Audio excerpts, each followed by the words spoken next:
This is Scudder's notebook. This is what he was killed for. This is why the Blackstone agents are after me. What does it say? Well, I only know some of it. There's going to be a war. All Europe will be involved. That's arrant nonsense. Sir Walter, that's exactly the response Scudder predicted. There's more. Go on. The Greek Prime Minister's going to be assassinated. Right. And Britain's complete naval defence plans. They're going to be stolen. They'll be in Berlin by the 16th. Show me this notebook. It's in code. Most of it, yes. But some things are written out. So I see. The space is repeated 8, 9 times. Obviously important. What does it mean? I wish I knew. The 39 steps.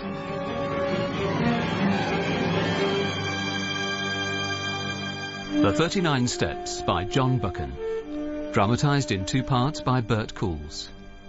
Episode 2. The Coming of the Black Stone. Jameson, get the car started. Righty-ho. Flanders, pull out the maps. See if you can't work out his route. Right. No, wait. I have an idea. I watched from the darkness of the landing as he stared up towards the guest rooms. And then his eyes suddenly hooded over and cleared again. Just like a hawk's. Scudder had called them masters of disguise, and by God he was right. The Black Stone had found me. Here's your change. Thank you, my dear. I wonder, may I see our young friend's room? But he left hours ago. I suspect he may have left us a note. Surely he would have left it down here with me. Of course, stupid of me. But, you know, I'd like to be sure. Well, let me see. He was in room 4 at the back. I'll just get the... Oh, no, I can't. I'm sorry. Why not? The room's taken. 2 elderly ladies. I have to respect their privacy. You understand, I'm sure. Of course. Are they up there now? Oh, no, they've gone for a walk.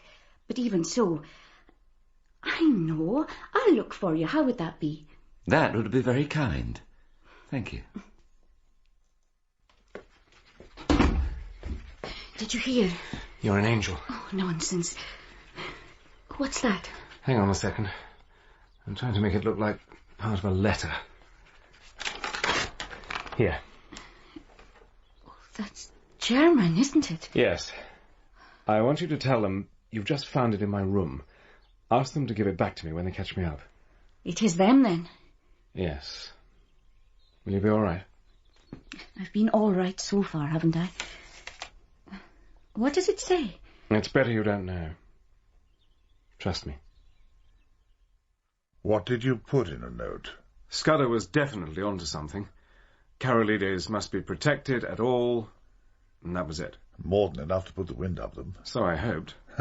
And guaranteed to have them double their efforts to track you down. Yes, that did occur to me, too. It's safe. They've gone. You can come out. What happened? Oh, well, your piece of paper really woke them up.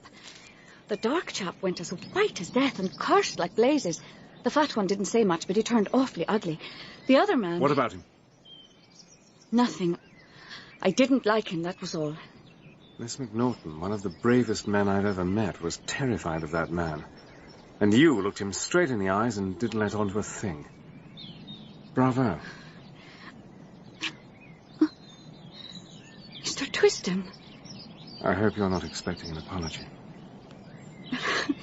I'm obviously not going to get one. There's no time. Listen, this is important. They'll be coming back. Oh, you really think so? I'm sure of it. But not today. They'll look for me until dark, but first thing tomorrow, you'll see them again. Right. What are we going to do? I asked her to ride over to the nearest town and tell the police she'd heard 3 men talking about the Portland Place murder, and that they'd be back early next morning. I knew she'd make it convincing. She sounds an exceptional young woman. You should recruit her. Women? In the Secret Service? Well, it might be an idea at that. So Scudder was proved right. 3 agents and impeccable disguises. I take it you made yourself scarce after that. I was going to. Then I had a better idea.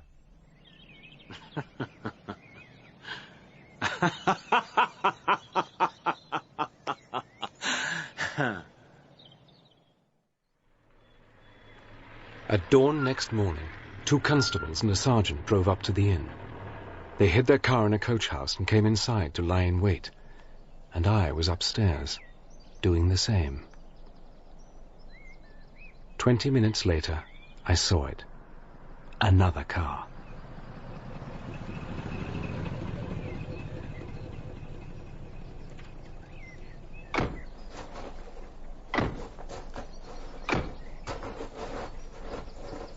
I waited till they come inside, and then I was off.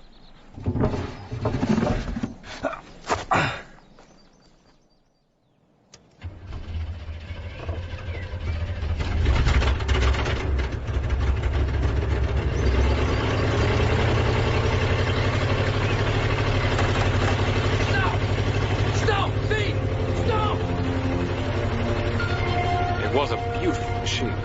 40 horsepower at the very least. And I drove it for all it was worth. I steered east by the sun. It was a glorious morning.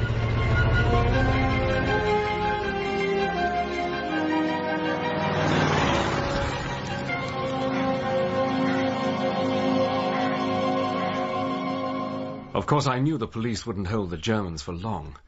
They were just too plausible. But I had a damn good start on them. And besides, I was enjoying myself. How long did it take you to realize what a colossal blunder you'd made? Funnily enough, it didn't hit me until about 4 o'clock that afternoon. Oh, you prize idiot! Quite. Yes. Not only had I put myself on the wrong side of the local law, I'd stolen what was probably the most distinctive motor car for 200 miles around. Idiot! And I couldn't even leave it somewhere and take to my feet. It would be discovered in an hour or two, and they'd know that I was no great distance away. Idiot! Bungling amateur! Fool! Imbecile!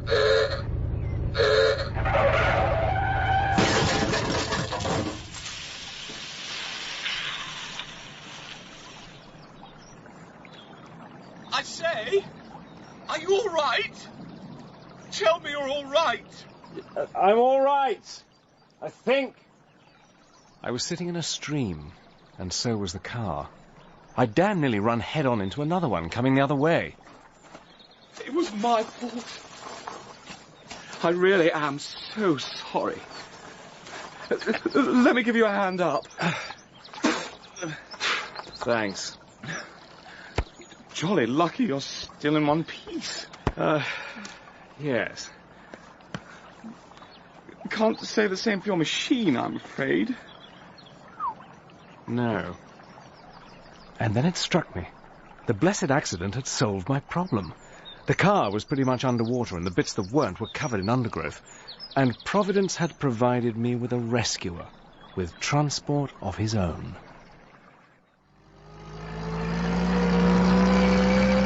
My fault entirely you went off the road like that. I'll see you straight, of course. Well... Truth of it is, I wasn't looking where I was going.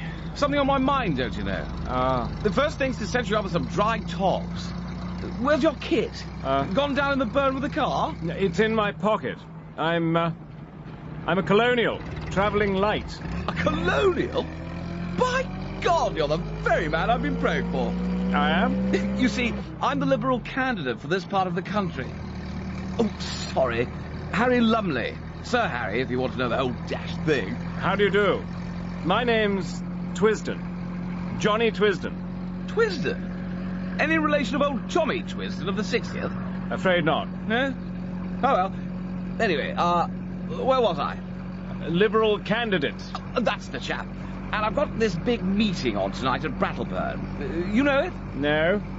Well, it's an infernal Tory stronghold. Ah, I see your problem. No. That's not it. The thing is, I'd arranged a bigwig colonial speaker for the main attraction, but the ruffians hold up in Blackpool with influenza. You're not a free trader by any pleasant chance? I didn't have the foggiest notion what he was talking about, but anything that would get me off the open roads for an hour or two sounded good to me. I certainly am. No! Will I be welcome at the meeting? Welcome? Oh, my dear sir, you've got to be a good chap and help me out. All you fellows have the gift of the gab. You can speak for 40 minutes, can't you? My saviour took me to his home and flung half a dozen of his suits out for me. My own was soaking wet and pretty much in rags. I chose a blue serge, purely because it was completely different to my previous outfit. You know, I really am grateful to you for this. Saved my bacon. Tell you the truth, I'm hopeless at this public speaking lark. Doesn't that make politics rather an odd choice of career? It was my godfather's idea, Sir Walter Bullivant. He's in that line himself. Something all very hush-hush in the Foreign Office. Really? The Foreign Office? Politics. Funny old game, isn't it?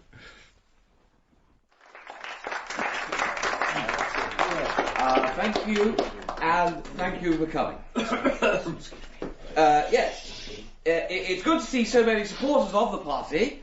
Now, tonight, after you've listened to me ramble on for a bit, well, I'm jolly pleased to say that Mr. John Twisden, the well-known colonial free trader, will give us one of his famous addresses. I'm sure we all want to show our appreciation to Mr. Twisden in the usual manner. I've been trying desperately to think of something to say, and so far I'd failed miserably.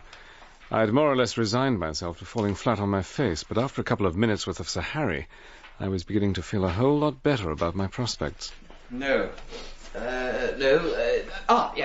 here we are. Sorry about this. Damn! I mean Dash. Dash. I mightn't be much of an orator, but I was 1,000% better than he was. Ladies and gentlemen, the German menace. And at that, I sat up and started to take notice. But I needn't have bothered. This German menace that some people are going on about, it's a load of nonsense. Nonsense, yes. It doesn't exist. It's a Tory lie. Just an invention to cheat the poor out of their rights and hold back social reform. I say... I say we should show the Germans that we're friendly. And how do we do this? Well, personally, I think we should reduce the size of our navy. What about our Germans? And then we should ask Germany to do the same. And then... He talked the most appalling rot. All about how if it wasn't for the Tories, Germany and Britain would be fellow workers in peace and reform. I thought of poor Scudder and the notebook in my pocket, and I wanted to tell him just how much the Blackstone thugs cared about peace and reform. A better world for all of you and your families and your children. We hear an awful lot of talk of doom and despair, but it doesn't have to be like that. And yet, in a queer way, I liked the speech. You could see the sheer niceness of the chap shining out behind all the muck that someone had spoon-fed him. You're very kind. And now I give you Mr. Jonathan Twisden. Thank you. Now, I want to talk to you tonight about Australia. Has anyone here actually been to Australia? Come on, don't be shy. No? No one here has ever been to Australia? Well then, let me tell you exactly what it's like. Australia? I have actually been there. Oh, I know. I also know that you were, 12 years old at the time? 11. You've a nerve on you, I'll say that. Actually, I was rather a success. And in conclusion, I can tell you this. Do you know the best thing about Australia, ladies and gentlemen? The very best thing? No. There are no Tories in Australia.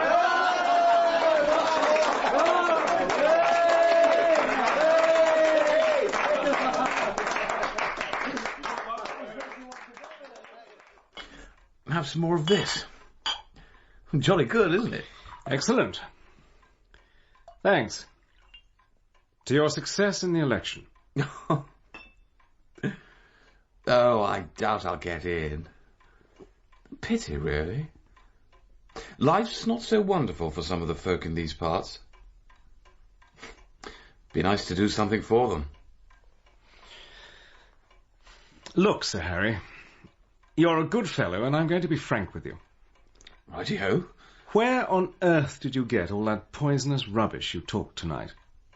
Well, I got most of it from pamphlets that agent chap of mine keeps sending me.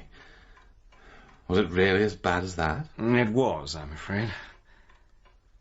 Listen, if you'll give me your attention for half an hour, I'm going to tell you a story. I told him everything. The absolute truth.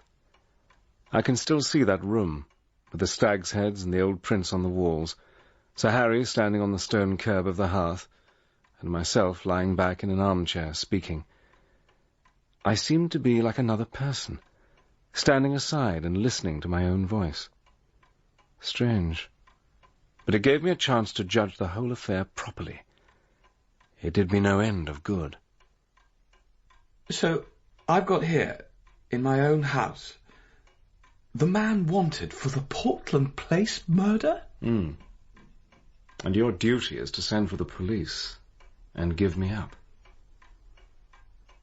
Well, I may be an ass on the platform, Mr. Hannay, but I can size up a man. You're no murderer, and you're no fool. And I believe you're speaking the truth. What can I do to help you? Well, you know what I asked him to do. Write to you. It was an intriguing letter, to say the least. You seem to have made quite an impression on my godson, Mr. Hannay. I liked him. He's as good a chap as ever breathed, even if his head is stuffed full of maggots.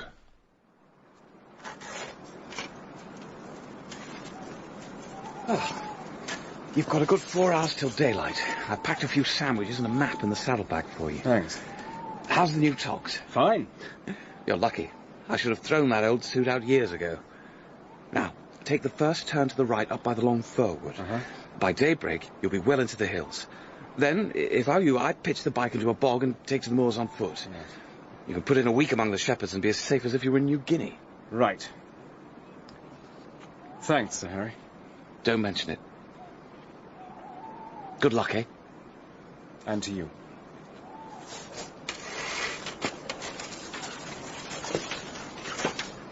Good luck! I pedalled my way up steep roads of hill gravel till the skies grew pale. As the mists cleared before the sun, I found myself in a wide green world, with glens falling on either side, and a faraway blue horizon. I could see for miles, and there wasn't the slightest sign of human life. Then, from far off, I heard it. Even before it came into view, I was certain. It was the same plane that had been looking for me before. As I looked, it dropped several hundred feet and began to circle. I was in the very center of a huge open plain. There wasn't enough cover to hide so much as a rat, and I hadn't a hope in hell of getting to denser ground. And then they saw me.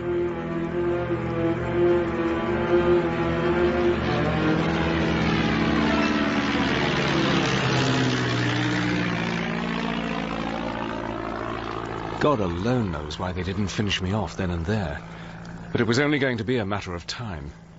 I did some savage thinking. They must have seen my bicycle, so they'd be expecting me to try to escape by road. Well, that was easily dealt with. I hid the bike as well as I could, and looked around to see if I could do the same with myself. Not a chance. I was in despair. I really thought it was all up. And then I saw the roadman.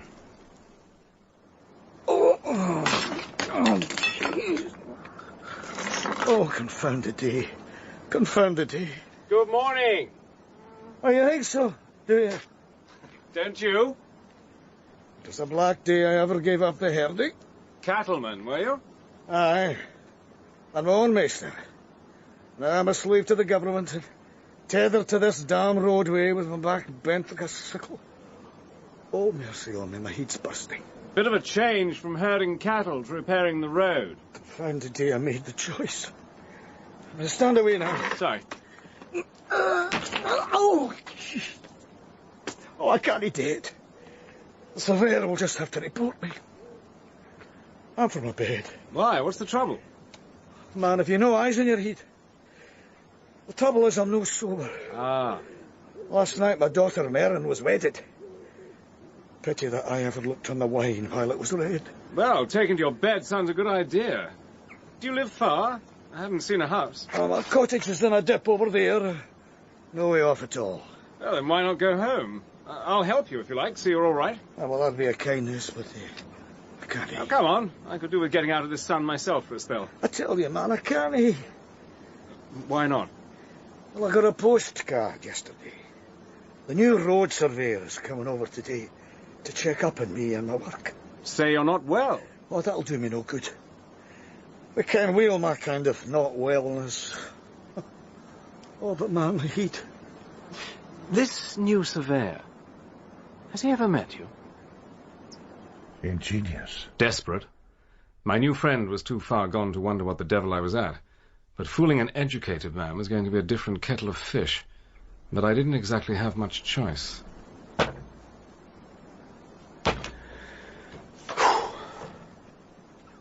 I borrowed his glasses and his filthy old hat, and gave him my coat and waistcoat to carry off to his cottage for safekeeping. The rest was just window dressing. Dust on my clothes and my face and hands, and a good scrape away at my fingernails till they were snagged and broken. It's the details that matter. But I still wasn't sure they'd be enough. I told myself that at least the road surveyor would be a useful dummy run for the chaps I really had to fool. I was wrong. First car that pulled up didn't carry one man. It held 3. Good morning. Morning. That's a fine, easy job. Well, there's worse jobs and there's better. I dare say. I'd rather have yours, sitting all day on your hinterlands on those cushions. It's you and your muckle motor cars that wreck my roads. Oh, what do you suggest, then? We break them, we should mend them? I don't see anything to laugh about.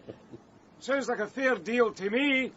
You've a good taste in boots. Those were never made by a country shoemaker. They were not.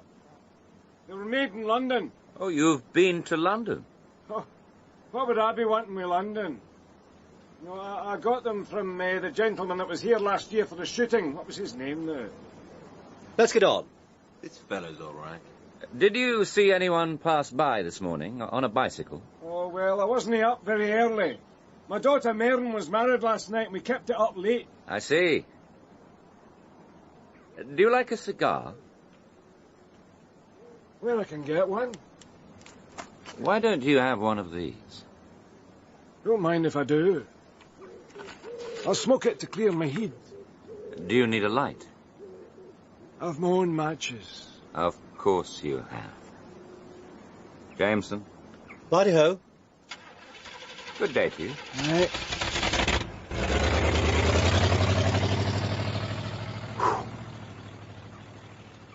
I knew then why Scudder had been deathly afraid of the man with the eyes of a hawk. And I'd allowed the girl at the inn to lie for me straight to his face. I shuddered at the thought of what might have happened. Did he recognize you, do you think? If he did, he was playing a damned cool hand about it. Either way, I had to get properly out of sight, and preferably out of the area.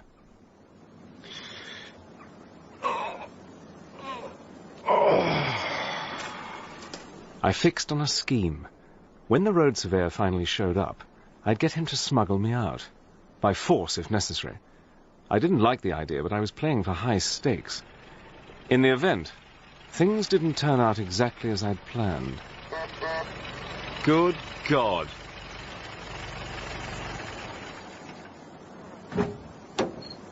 I say, man. What? Come here when you're summoned. Oh, summoned, is it? Just who do you think you are with your fancy car and your fancy luggage? Now, you keep a civil tongue in your head and speak when you're spoken to. Am I on the right road for Newton Stewart? No, you're no. Damn blast. But you're on the right road for me, Marmaduke Joplin.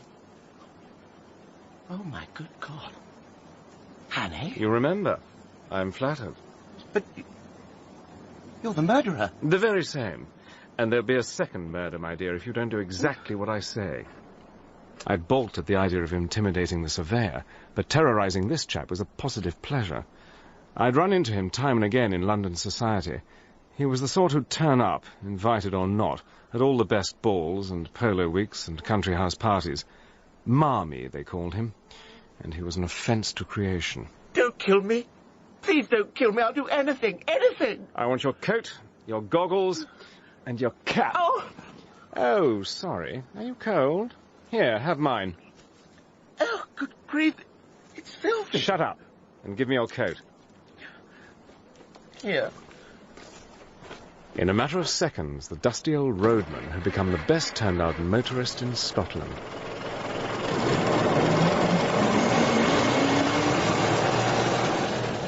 I really enjoyed that evening's drive. We ran 8 miles or so down the valley through a village or two, and I couldn't help noticing several strange-looking folk lounging by the roadside here and there. A cordon of watchers recruited by the Black Stone, sure as eggs are eggs. Marmee's cap and goggles and Savile Row driving coat got me past them without a second glance. One even touched his cap to me. By the time night started to fall, I was confident that I left my watchers well behind. It was almost full dark when I finally pulled up on the edge of a lonely moor. You villain! Now, Marmee, watch that blood pressure. I'll see you swing. See if I don't. Yes, you run off and find the police. I shall. And make sure you tell them this. I'm no murderer, but I'm on the trail of people who are. You're raving. You're right. Don't tax your brain with it. Goodbye. And thanks again. There's more use in you than I thought.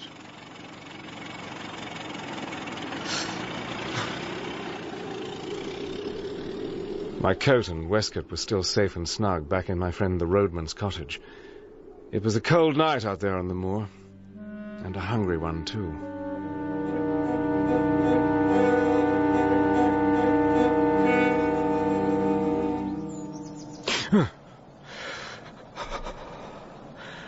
I came to at dawn, not knowing where I was or what had woken me.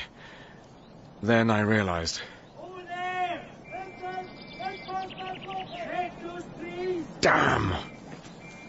Marmaduke Jopley had lost no time in finding the police. They were ranged in a line coming up a long slope towards me, and they were beating the bushes as they came. Heaven only knows how I did it, but I started to run up the slope away from them. I zigzagged and swerved from bushes to trees, and prayed they wouldn't look too far ahead of their line. And then, way off to the right, I saw a farmhouse.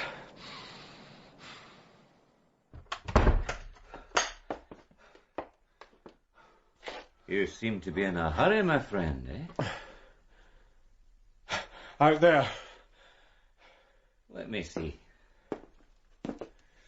Oh, a fugitive from justice, eh?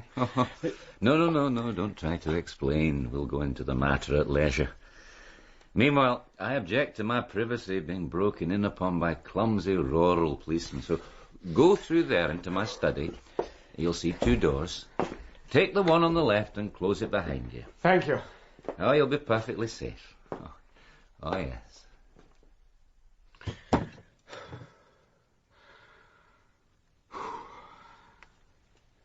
It was extraordinary. He treated my entrance as if it were a perfectly normal occurrence. I'd seen enough of the place to judge that he was some sort of scientist. Books and instruments were everywhere, and there were glass cases instead of tables. Another clue. I was in a tiny storeroom of some sort, in the pitch dark, and there was a strong smell of chemicals. Relax, my friend. They've gone.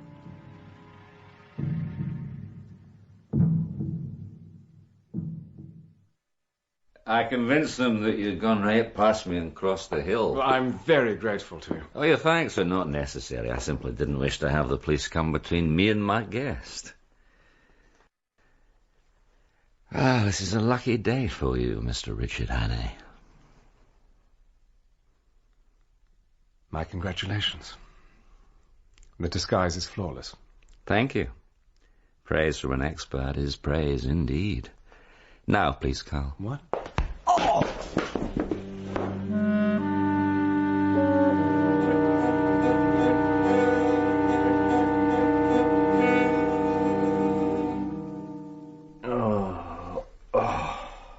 Ah, so you're back with us. Excellent. Help him up, please. Sir. Was that really necessary? Just a small reminder that we hold the upper hand here. Now, your name is Richard Hannay. You're the confidant of the late Franklin P. Scudder, and you are in possession of something which I wish to acquire. Sorry, old man, don't have the faintest idea what Oh! Thank you, Carl. Sir. Where is the notebook? What notebook? Where have you hidden it, Mr. Hannay? You will tell me eventually, I promise you that. Why don't you save yourself a good deal of unhappiness and simply tell me now? Why don't you go to the devil? You disappoint me. I thought you would be more intelligent. The cellar, please, Carl.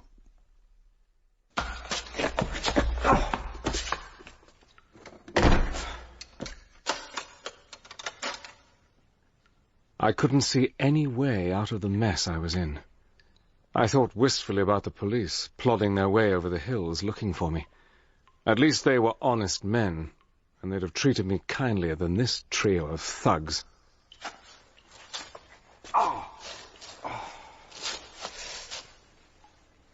I consoled myself with this. Whatever they did to me, at least they'd never find out exactly how much of their filthy plans Scudder had uncovered. At least they wouldn't get his notebook. It was still sitting in the pocket of my old coat, the coat I gave to the roadman for safekeeping. That thought kept me going. That, and the fact that I was blazing angry.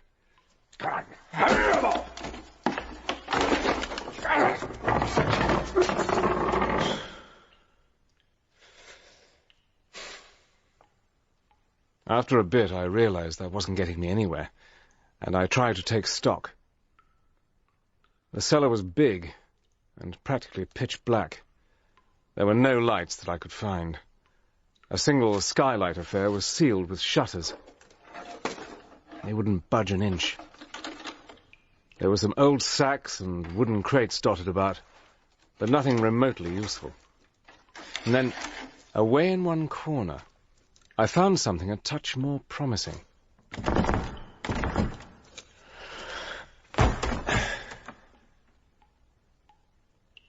It was a cupboard, and for the first time that day, something happened in my favor. I'd found an electric torch, and that wasn't the half of it. On a shelf, not 2 feet from my nose, there were a dozen packages, each about the size of a brick. If I was right about what was in those wrappings, then things really were going my way.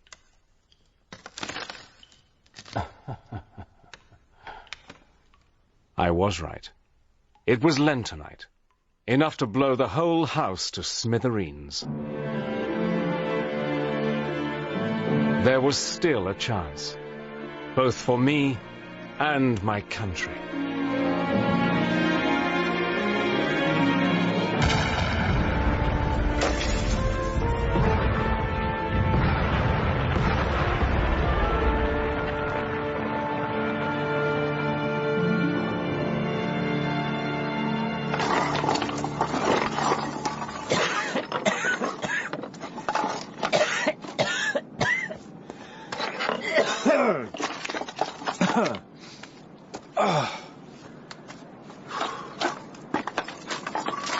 Dear God.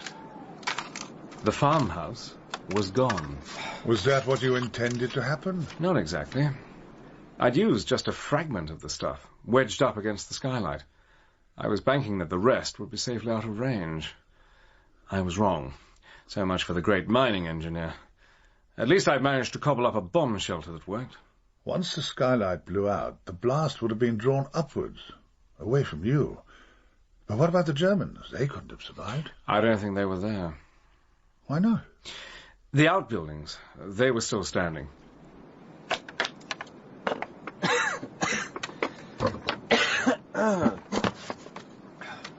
I was looking for a way to get away. A bike, a car.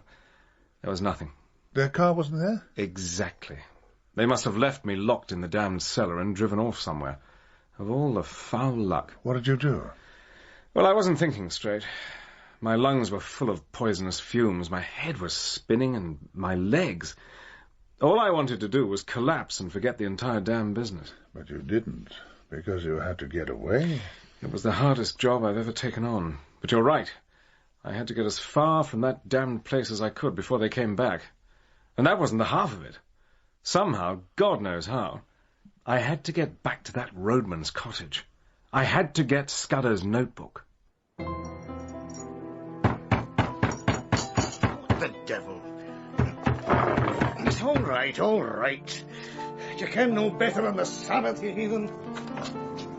God preserve us. I must.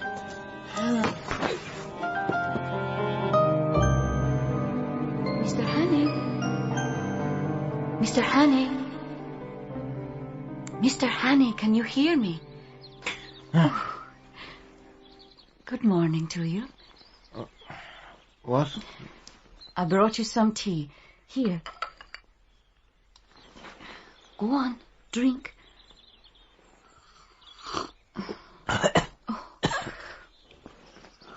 Oh, that's the way. Miss McNaughton? The very same. But... Easy. You're at my inn. My things. Don't worry. I have the notebook. How did you know? If you want to keep secrets, Mr. Hannay, you shouldn't talk in your sleep. You've been sitting with me. I want you to lie back down. You've been very ill.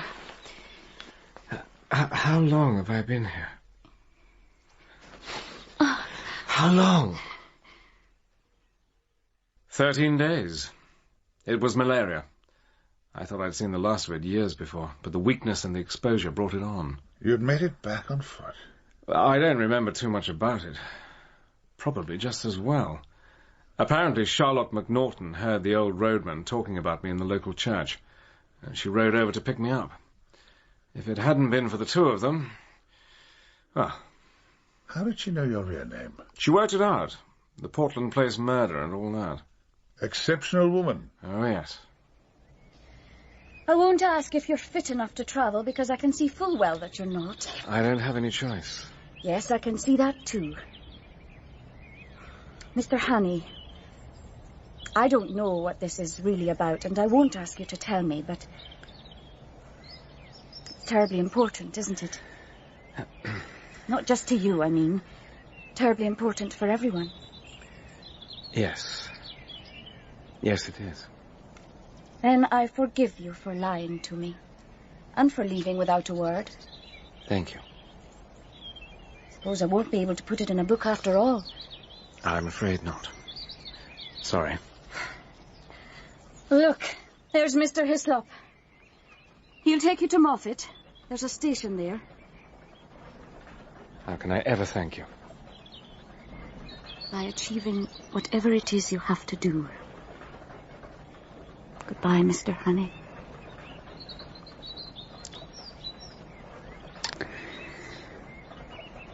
Miss McNaughton. Hope you're not expecting an apology. I'm obviously not going to get one.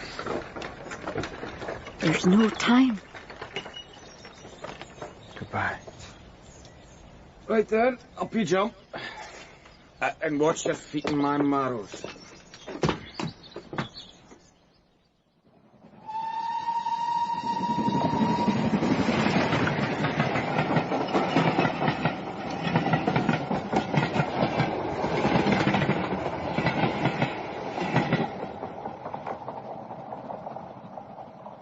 You more or less know the rest. All the way back, I've been imagining Blackstone agents in every corner, and police after me in every street. And then that imbecile Jopley saw me and called a constable. And that, Sir Walter, is how I came to be on your doorstep looking like a hunted fox. It's quite a story. Oh, it's the truth, every word. I swear it. You have to believe me. Oh, I believe you. But frankly, I think Scudder was off the rails. The intelligence meeting with the French bigwig, that is going to happen. Yes, it is. But there's no way on God's earth that any Prussian spies are going to steal the defense plans. And all that stuff about Karolides being targeted, I happen to know that he's been making secret overtures to Berlin. They're setting up a cozy little alliance. Seeing him dead is the last thing they want. No, I'm sorry. Scudder was completely off track. Come. Beg pardon, Sir Walter. A telegram. Thank you.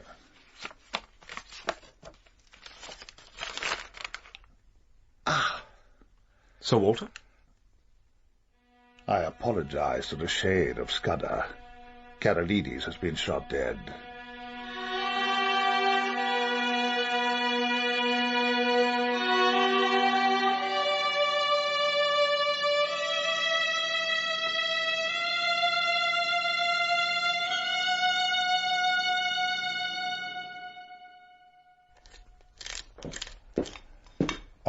Good morning. Morning. How did you sleep? Oh, amazingly well, all things considered. You? Haven't been to bed. It's been a busy night. Help yourself. Thanks. Karolides was shot in the Greek Parliament building. There's no clue as to who was responsible. Didn't they have any security? The best. Well, our friends must have decided to bring things on early. What's going to happen about the intelligence meeting? It's been moved forward. General Royer arrives in Paris this afternoon. There's no way the Blackstone can know. Well, don't underestimate them. They're clever and they're fanatical. It's a dangerous combination. Oh, did you take another look at Scudder's notebook? Yes. What did you make of this? There. The 39 steps. Now, I've told you, it means nothing to me. Well, what about the next bit? HT 101 7P M. No, I couldn't decode it. Oh, neither could I. No new ideas? No, sorry. What are you doing today? I'm hosting the meeting. And before you ask, we've put a cordon round it so tight that a flea couldn't break through it. You're free to do pretty much whatever you like. What about the police? Aren't they still after my blood for Scudder's murder? No, I've taken care of all that. Really? Thank you. I'd still lie low if I were you. Your Blackstone pals are almost certainly in London by now. Oh, with a bit of luck, they're convinced I went up in smoke along with their farmhouse. You should still keep your head down. They might not be looking for you, but if they spot you, I can arrange a sealed car back to your flat if you like. Well, I was, rather hoping I might be of some use to you. Yes, I thought you might be. Sorry. I'm grateful to you for what you've done, but you'd best leave things to the professionals from here on in. Ease up. There's a good chap.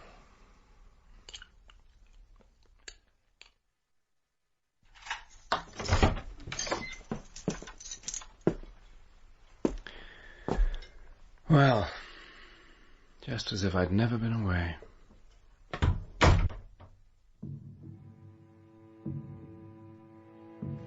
HT 101 7P M. HT. High tower. Highly toxic. Hair. Tommy rot.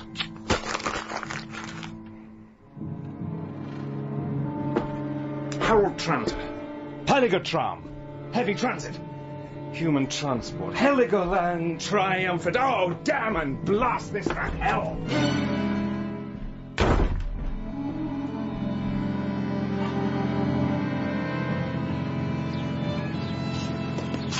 Sorry, sir, road's closed. Yes, I know. Look, I have to see Sir Walter Bullivant, number 5. Orders from the top, sir. Sorry. Think they'll be back to normal pretty soon. The meeting's over? Did everything go all right? Oh, yeah, they're going to tell the likes of me. Yeah, I mean, was there any trouble? Trouble? How many policemen can you see? I gave up counting when I got to 50. So, everything's fine? Why shouldn't it be? Oh, here comes another one. Stand aside if you please, sir.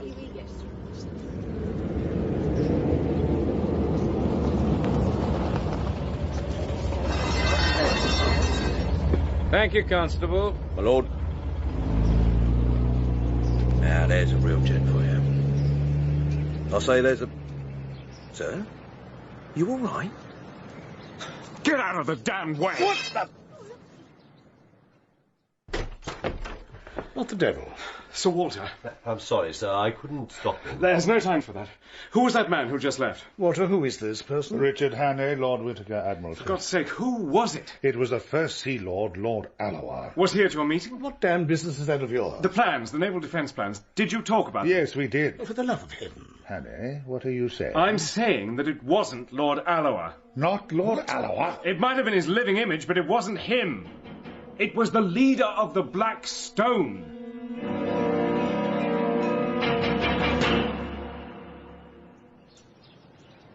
Right.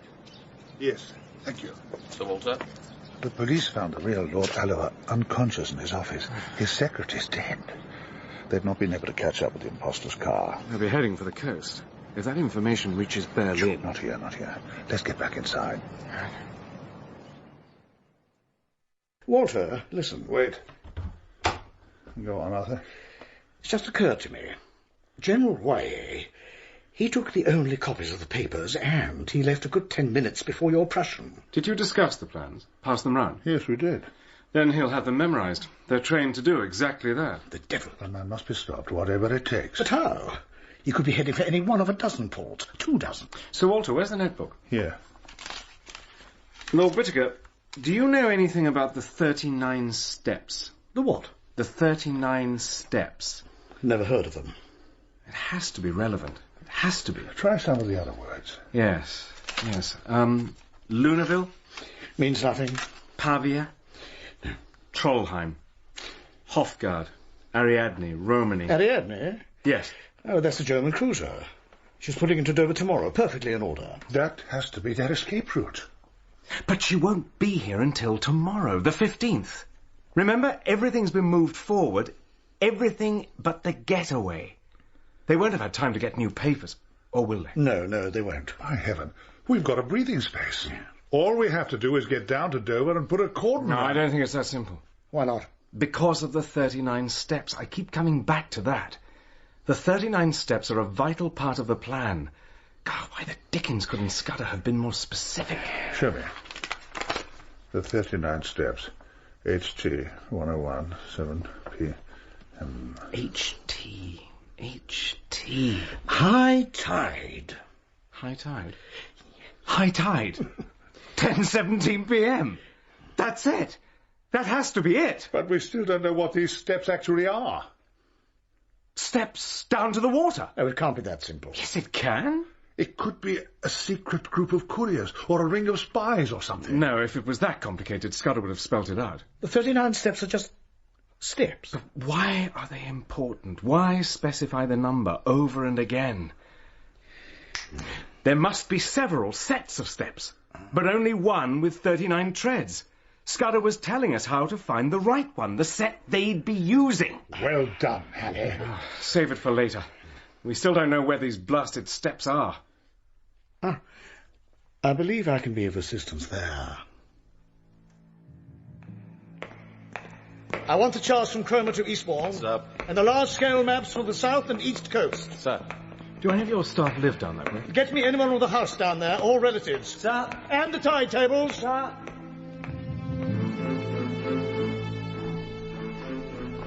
This is hopeless. There's a 10:17 high tide at 100 places. Where are the maps? They're coming. If only they'd be detailed enough. Excuse me, Lord Richard. What is it? I found someone, sir. Well, bring him in, man. This way. Mr. Williamson, gentlemen. My lord? Sir Walter? Sir? You live on the coast? I do, my lord. My family have had a house there since the 18th century. But do you know the coast, not just your own spot? Tolerably well, sir. My father was Inspector of Coast Guards. He often took me with We're him. looking for a place where there are several sets of steps running down to the beach.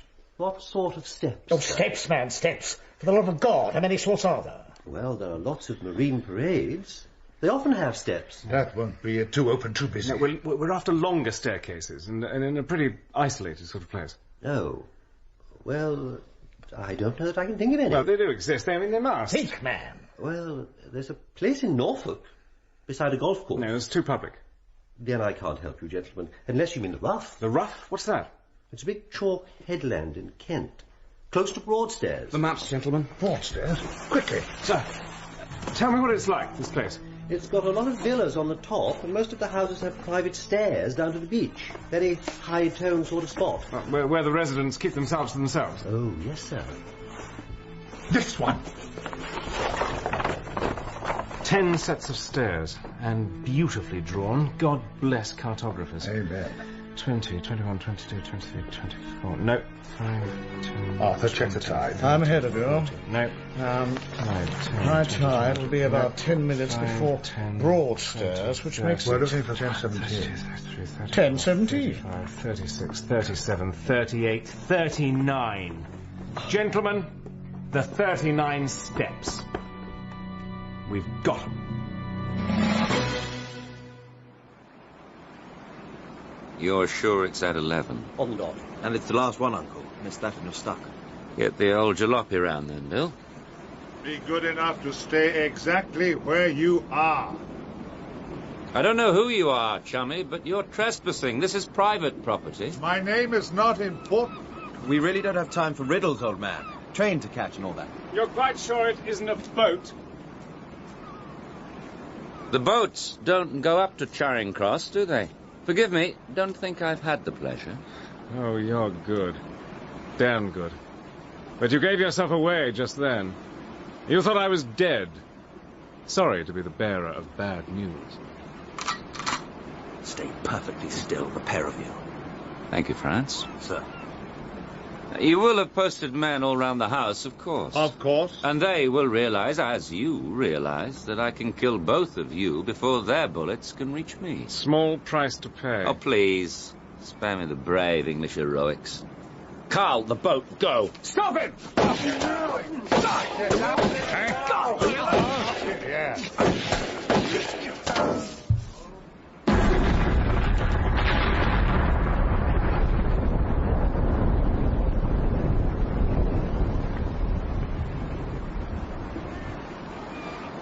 You can call off your thugs, Sir Walter.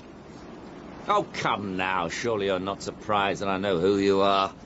I say you can call them off. All right, Johnson. These two aren't going anywhere. Sir. Thank you. The third man. Did you get the third man? Sorry, sir. He's safe. Away to the Ariadne with a full copy of your little secrets. Damn clever move, blowing up the steps behind him like that. He is gone. Your peace is gone, and we have triumphed. Der schwarze Stein ist in der Siegeskrone. Well, I hope you bear your triumph well. When Franz gets to the Ariadne, he'll find a rather different crew to the one he's expecting. And a rather different destination, too. She's been in our hands for the last 2 hours.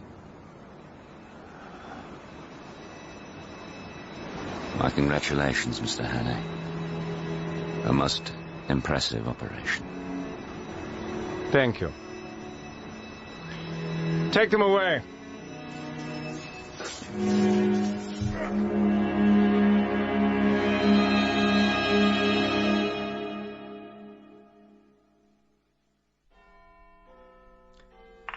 So, there is going to be a war. Inevitable, I'm afraid. Scudder was right again. Could we have done anything to prevent it, do you think? What if I'd come back earlier? Suppose I'd warned Karolides. It wouldn't have made a blind bit of difference. Things have been brewing for far too long. Scudder was right about that, too. Here. Thanks.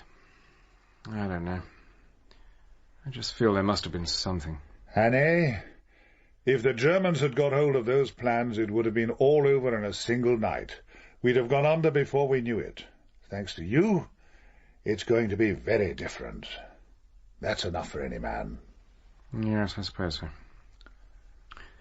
Thanks. So what will you do now? I'll be enlisting. There's a place for you in the department if you're interested. No, I don't think so. I rather fancy some good, honest soldiering. Thanks, anyway.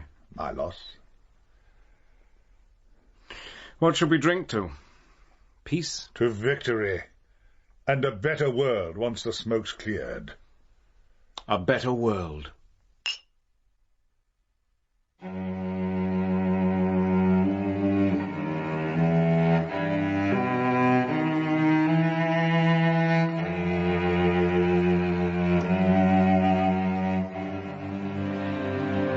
The 39 Steps was dramatised by Bert Coules from the novel by John Buchan. Richard Hannay was played by David Robb, Sir Walter Bullivant by Tom Baker, the Hawk by Struan Roger, Sir Harry Stuart Macquarie, Charlotte Tracey Wiles, Whittaker Gordon Reed, Jopley Thomas Arnold, Williamson Philip Joseph. Other parts were played by members of the cast. The director was Bruce Young.